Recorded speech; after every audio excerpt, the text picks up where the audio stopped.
Hello, everyone. We are live. So, if you're hearing me and if you're seeing this, can you do me a big favor and drop a OK? If you can type an OK in the comment box, it'll just give me some assurance that the stream is working all right. So this is the digital marketing playbook for vision and hearing care practices. And this is, in fact, episode 4, week 4. And today we're talking about choosing a website platform for your practice. So the last 3 weeks I talked about word of mouth marketing. We talked about in week 2 the customer or patient lifetime value proposition. And last week we talked about the commodity trap, what that is and how to avoid it. So we're going to get a bit more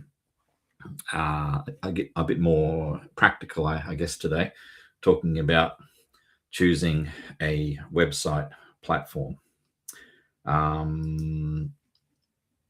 What you're going to learn is we're going to talk about some common myths and mistakes around website strategies.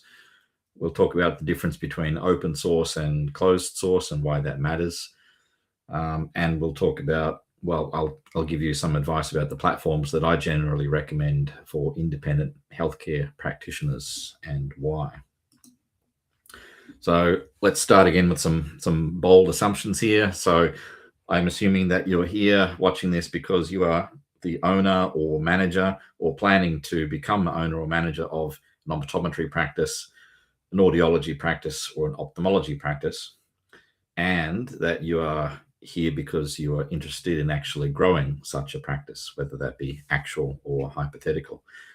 So this presentation will be particularly valuable for anyone who is about to launch a website for their practice for the first time, or someone who has maybe got a website for their practice that they feel is a bit old and stale and maybe not keeping up with their needs, and so is in the process of considering doing a relaunch. So I think you might find this discussion valuable if you are either of those.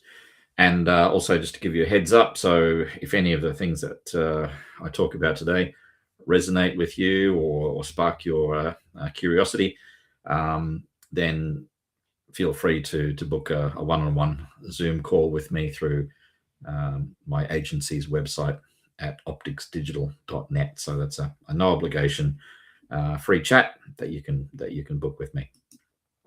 So who am I? Well, my name's Paul Selloway. So as I said, I'm the owner of Optics Digital Marketing. So I've, like, my career in digital marketing and web consulting began back around 2008.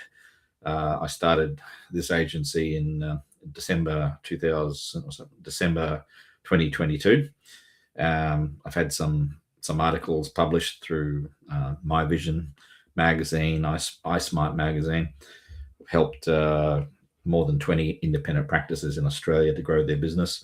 And my agency team works with optometrists, ophthalmologists, and audiologists who need structured marketing systems to help them grow.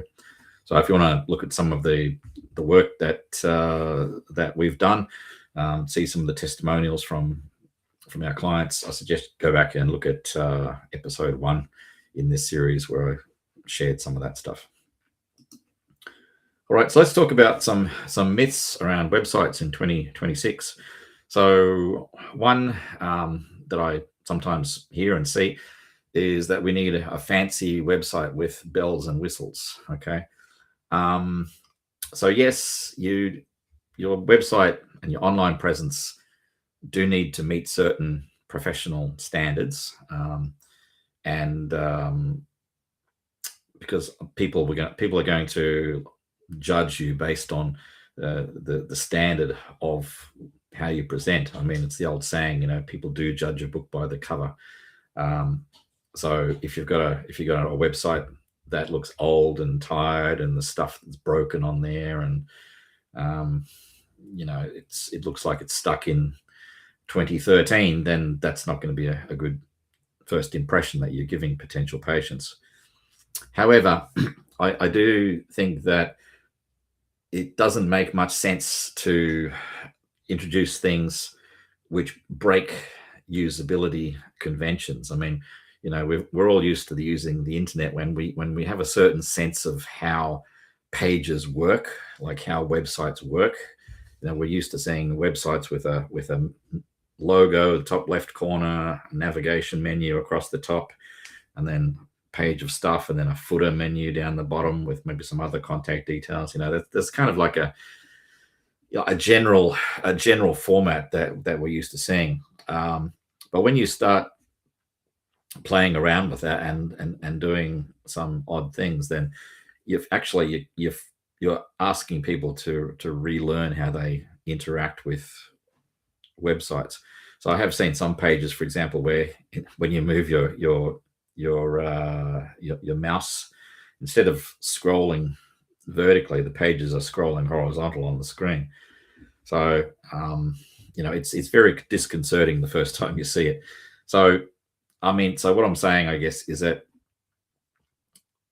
you don't need a site that's going to be that's going to win design prizes or win trophies for usability, breaking new ground there.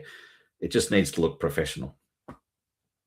The other thing, the other myth that I want to dispel is that we don't need a website. Now, I think most people kind of recognize by now that you do need a website in 2026. But I see like some clinics who there are still some clinics who don't have websites, believe it or not. But I see a lot of clinics who have a website that's really just kind of a one pager. Like it's just like very simple. It's just like, welcome to ABC Clinic. This is who we are. This is our contact number. So if we think of a website as being kind of like home base or the mothership of your whole online presence, okay, so you've got maybe you've got all your social media, you've probably got a Facebook business page, you might have a YouTube channel or you might not, but all of those things are kind of peripheral. And remember, you don't own any of those things.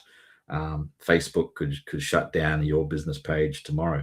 Google could shut down your Google business profile, and sometimes they do, right? You don't own any of those things. All you really own is your website domain.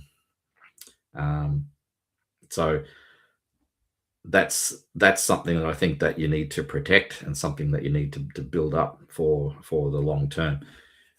So those are just a couple of myths I wanted to get out of the way. Now, what are some of the mistakes that I see people make when it comes to their website platforms? Well, I think one is believing that AI can do it all now. Now, I mean, yes, AI is amazing. AI is certainly a huge time saver. It helps anyone, I think, who's anyone in a professional capacity. AI is hugely beneficial, but it comes with a few problems, especially in terms of relying on AI to make a website for you. So one is AI only does what you ask it to do. So therefore you need to give it all the right instructions. And there might be things that you don't know and you don't tell it to do, and therefore it's not included in the final outcome. So just take an example. Like I was watching a video this morning of a guy over in the States, and he was relaunching his website, and then he was getting some good visitor traffic before the relaunch, and then suddenly the number of visitors to his website just fell off a cliff, and he was panicking and wondered what happened. And it turns out that there's a little bit of code on your website that tells Google, it tells search engines don't index this site, and for some reason this had been clicked on. So it's just little things like that. If you don't know the right questions to ask, then AI is not going to necessarily be able to help you. I hear stories about AI websites that are built but have got security holes in them, and as a healthcare business, security is something that you need to take very seriously, of course. I think a second mistake is getting locked into a single vendor or a niche platform.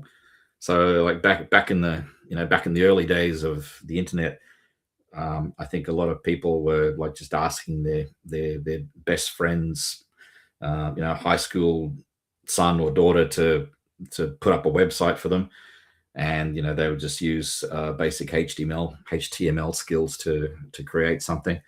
And so there are probably vendors still around who just create something bespoke and something custom for you if you ask them to. The problem is, what happens if that person or that vendor moves on, right? So you're stuck with a website that you can't really change, you can't really update. There could be like security vulnerabilities that creep into it. So these are all problems. To give you an example, but shortly before I started Optics Digital Marketing, my agency at that time was approached by a pretty big university, an international university, because they had a website that was built for them by a vendor, and I can't remember the name of the platform that they used. I never heard of it before then, and I haven't heard of it since. It was something like really niche, and so they couldn't work with it. Like, they couldn't update it, they couldn't change anything on their site, and nobody knew how to work with this thing, and it was just a really big problem. So they ended up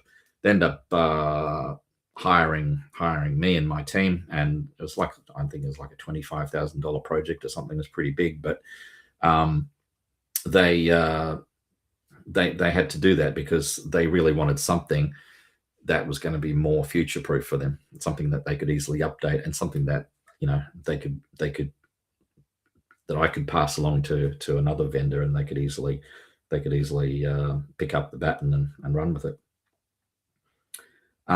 Choosing a platform based on template design instead of functionality and marketing needs. So, I mean, yes, it's good to have a website that looks nice, that looks professional, that presents your brand the way you want it to, but it has to be able to do certain things for you. It has to meet your marketing needs. Like, is it going to be something that's going to help you with your SEO strategy, like getting found online through Google search? Is it something that's going to be able to help you when it comes to running ads? Like, if you're running Google ads or Facebook ads, does it support that? Does it support an email marketing strategy, right? So there are all of these considerations as well. The fourth thing is not anticipating your future needs may change. So, like, I've had conversations recently with optometrists who are getting into online sales of contact lenses and eye care consumables, and some of them tell me that they're making good margins from these. Others are saying that it's more of like a patient convenience thing, something that they're doing just to help out their existing patient base, so that they basically keep them in house when they're reordering. So yeah, booking systems as well. So I've seen a lot of different approaches to how practice owners manage their bookings.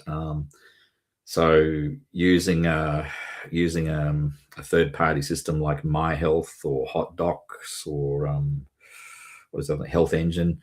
So that's pretty popular. I've seen some other approaches as well. So you just need to keep in mind that whatever you choose is going to need to be able to work with those systems. Choosing a platform with a limited ecosystem of support. So, like that story I told you with the university. Um, so, and this is particularly important if you're DIYing. So, inevitably, when you're creating something online or building something, you're going to run into a problem where something doesn't do what you expected it to do, or you're just at a loss of what to do next. Um, so when that happens, it's really helpful if there is documentation available, like if people have published, tutorials on how to fix a certain problem. Um, YouTube, like YouTube has got vast amounts of information on how to solve particular problems. And even if those sort of free resources are not available, a good support ecosystem would have like a marketplace of vendors which you could turn to hire someone to help you. Um, and I think the last point to make here is choosing the wrong tool for the job. So I've seen some cases where I go to a clinic's website, and it's obvious that they're optometrists, right? So their business is bookings and getting people in the front door and in their appointment chair. And yet they're using like a shopping cart system. I click on the little shopping cart icon on the top right, and there's no online catalog. So it's just kind of confusing, a little bit strange that they've got that their whole website is built on a shopping cart system. Now, maybe they're planning on going in that direction in the future. I don't know. I don't think so. So I think just making sure that you choose the right tool for the job is an important consideration as well. So does any of this make sense so far? If any of these points, these mistakes to avoid make sense, can you hit type a 1 in the comments? I'd like to see what you think.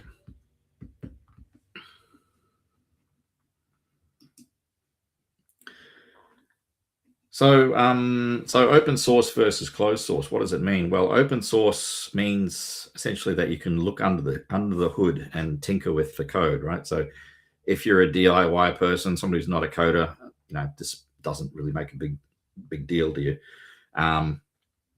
Closed source, on the other hand, it means that the code is locked down. So, for example, I can't tinker with the code of Microsoft Excel or Microsoft Word. I mean, that's all proprietary code. It's locked away. It's secured by the vendor. I can't change anything.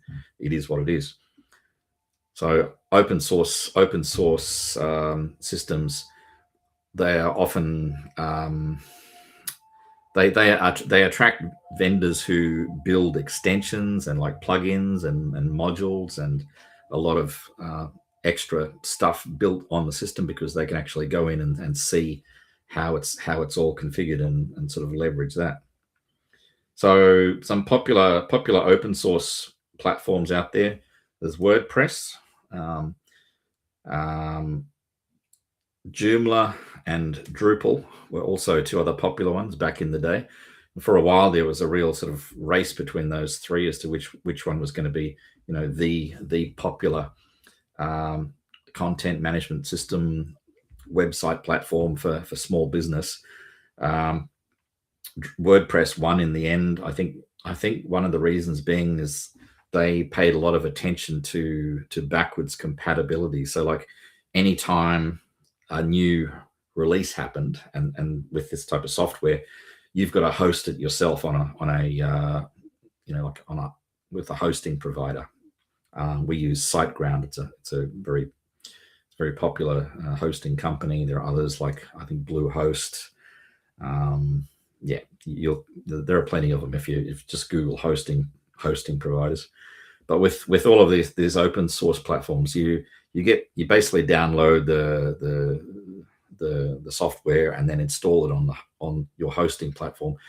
In reality, the hosts themselves, like the hosting companies, will do this for you. Like they often have like a one-click thing when you just click it and it gets installed for you. But yeah, so essentially, WordPress, I think, have paid a lot of attention to this backwards compatibility. So anytime a new release happens, they sort of spend a lot of time testing it and making sure that nothing breaks with every upgrade.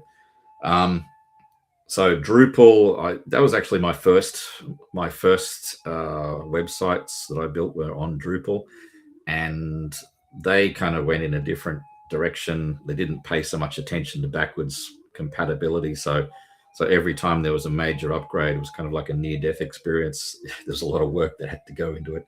Nowadays, I believe Drupal is like more popular with enterprises and like big companies. Um, and Joomla was just kind of fell between the cracks. It was like neither one nor the other, and it's really not very popular these days. So for online sales, there are some options out there. WooCommerce. WooCommerce is actually a extension of WordPress. You need WordPress to run WooCommerce, but WooCommerce is very popular.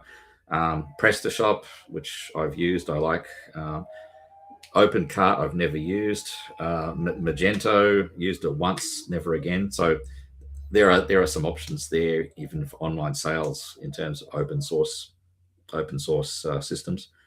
With closed source platforms, confusingly, there is something called WordPress.com, which is the WordPress software that is managed by a company called Automatic, and you can basically like sign up for an account on WordPress.com, and they do all of like the behind the scenes maintenance and security and all that sort of stuff.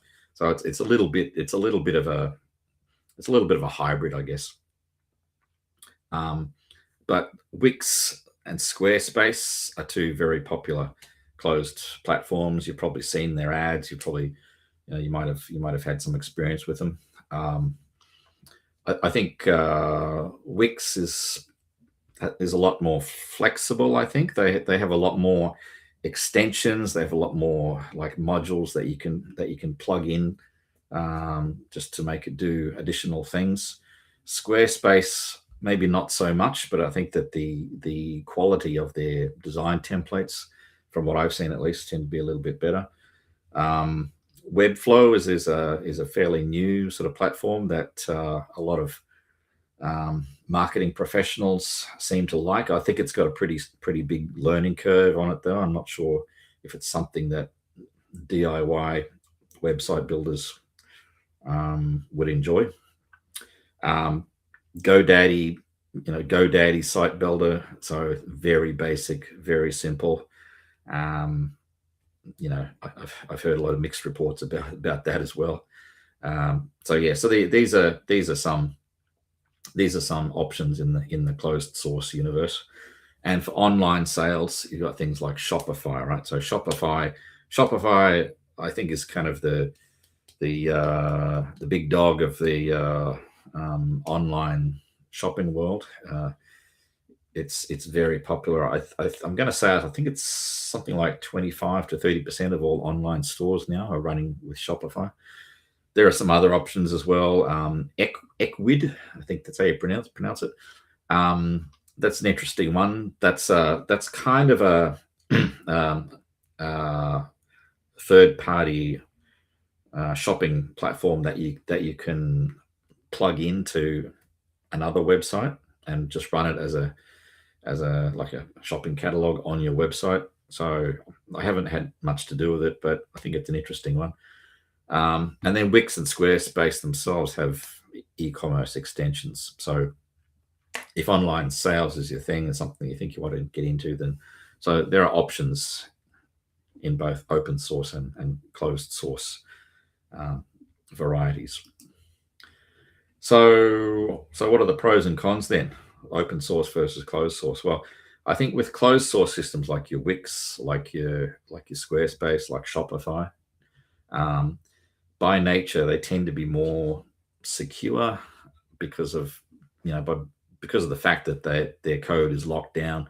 Nobody really knows the mechanisms that behind them apart from the people who actually work there, and you couldn't get access to that anyway. So that tend to be more secure. So, and your maintenance upgrades, that's all taken care of by those companies. So yeah, so that's a big plus of using a closed system like Wix, Squarespace, Shopify. Portability. So closed systems have what I call the Hotel California problem. So I'm not sure if you've ever heard that old song, but there's a line from the song where it says, "Hotel California, you can check in anytime you like, but you can never leave." And that's actually the case with a lot of these closed source systems like Wix, like Squarespace.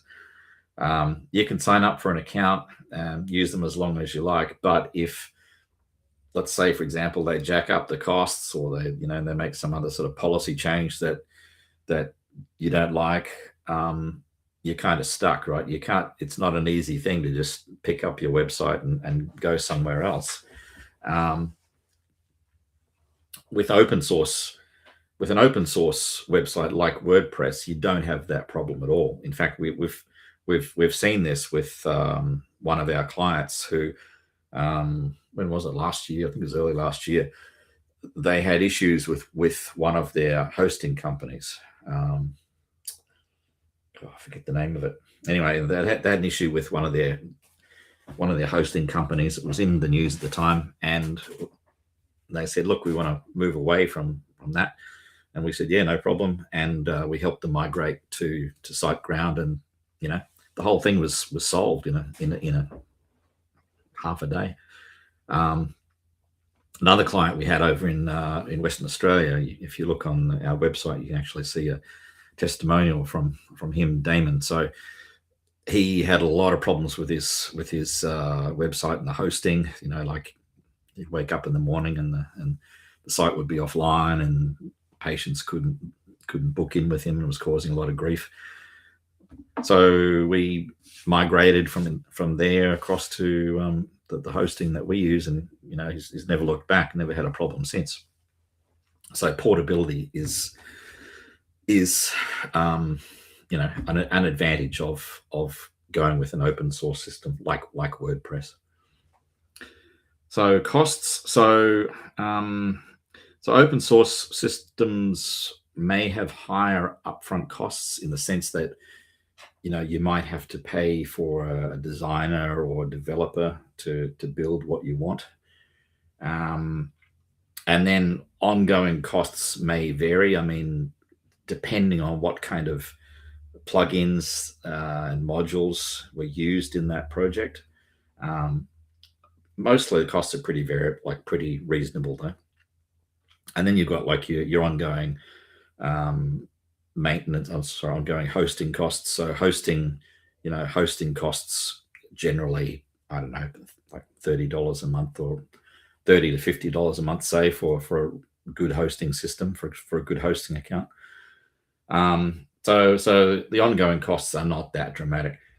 With closed system websites like Wix, like Squarespace, like Shopify, the costs can mount up as you decide that, oh, I want to do this thing, so I'll need to add this module in. Like, maybe I want to some sort of an advanced marketing feature. So I might have to pay a little bit more money for that module. So it might start off not sounding too bad, but the costs can build up as you evolve. So extensibility. So as I said, with a platform like WordPress, you've got lots of third parties out there who are building plugins for it. So there's an old saying in the WordPress community: if there's something that you want to do, you'll find a plugin for that, right? Or if you can't find a plugin for it, you can hire someone. You can hire a vendor to create the necessary code for you. So I've done that. So I had a client years ago who had a WordPress site, and they were actually selling stuff through a WooCommerce extension, but it didn't. They had some sort of unusual shipping feature, and there was just no plugin available for it. So we ended up hiring a guy, a freelancer, and he wrote a little bit of code for us, and solved the problem. So these are the kind of things you can do when nobody owns the licenses. When it's open source, when you can bring in third parties to help, third party modules, third party freelancers, that sort of thing. So with closed sources, it's much more limited. You're really just restricted to whatever's available in their module shop. All right, so what do I recommend for practice as well? I'm going to say a couple of things. So one, if you're just getting started, I think don't overinvest time and money in your website. Okay, just get something professional looking, simple to manage. I think Wix, Squarespace, safe choices with good starter templates. That's probably what I would do if I were you, because when you're starting a new business, you've got a lot of things to sort out. You've got, you've hiring staff and getting in place all your, equipment, premises. So there's a lot going on. So I wouldn't prioritize your website necessarily right away, but, and this is important, but be prepared to relatively quickly invest in something that's going to be more sustainable for the long term, right? And so what I'm saying here, what I'm recommending for you here is WordPress is the gold standard for small businesses everywhere. So I think the statistic is something like 40 to 45% of all websites run on WordPress. And I think that the percentage for small businesses would be even higher. So there's safety in numbers, there's safety in picking something like that a lot of other businesses are using. WordPress has a relatively shallow learning curve. Most people sort of pick it up with a little bit of effort.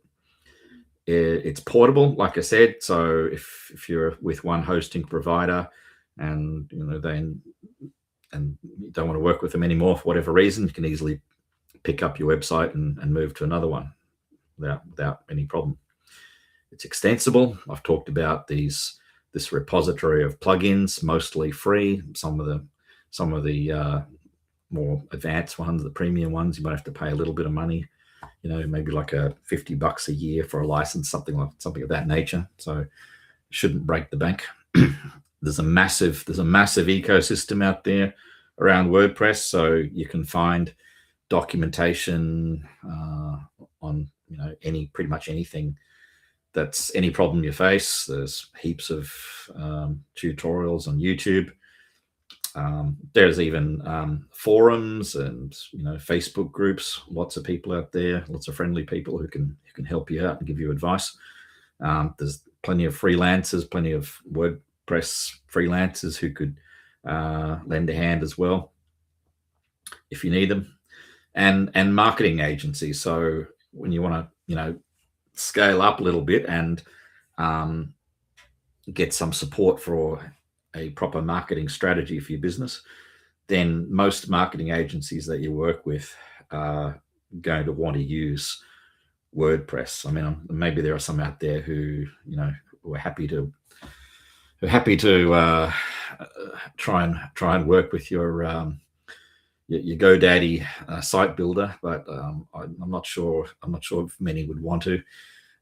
So the sort of the advice you might have on day one is like, hey, we really need to build your WordPress website for these reasons. So anyway, that's what I would recommend. Is one, if you're just getting started, don't overinvest time and money. I'd say start with something like Wix or Squarespace. Pick a nice looking template. Get a professional looking site up as quickly as you can. Then be prepared to invest in getting a more sustainable website as soon as you can. So, and I'm suggesting here is WordPress, and that probably means like getting someone to offer professional help. Now, if you're going to sell online, so I've said that WordPress comes with WooCommerce, and so technically you can sell stuff through your WordPress website. I don't think that's necessarily the best way to go, though. Like, there are some caveats. That depends, like, if you have some specific requirements that can't be satisfied by Shopify, then maybe that's the way to go. Generally, like I said before, Shopify is the gold standard for online sales. So what I would do, if this is the direction you want to go in, is have your main website on WordPress, and then have Shopify as a kind of a subdomain of that. So if your main website is, like abcclinic.com.au, you could have shop.abcclinic.com.au, and then that would allow you to have Shopify on that other subdomain. So Shopify, it's a system that was built for online shopping. It's like a scalpel for the job, whereas WordPress is more like a Swiss Army knife. So Shopify also has a good ecosystem of support as well. So there are vendors and lots of documentation, and there's plenty of extensions out there. So just to leave you with a final thought. So your website platform is a long-term business decision. So don't let a pretty template be the thing that makes it for you. So as I said, so make sure that you're going to pick something that's going to future-proof your business, something that's going to be flexible enough to move with you as your business evolves and adapts. So as your marketing strategy expands, maybe there are new services, new products, new things that you want to introduce into your practice. So consider that when you're deciding where you're going to invest your time and money. All right, so if anyone wants to get in touch with me for a quick chat, they can do so through my agency's website, which is opticsdigital.net, or you can contact me through LinkedIn, or you can send me an email. So before we wrap up, does anyone have any questions? If you've got a question, so now's the time. Just pop it in the chat.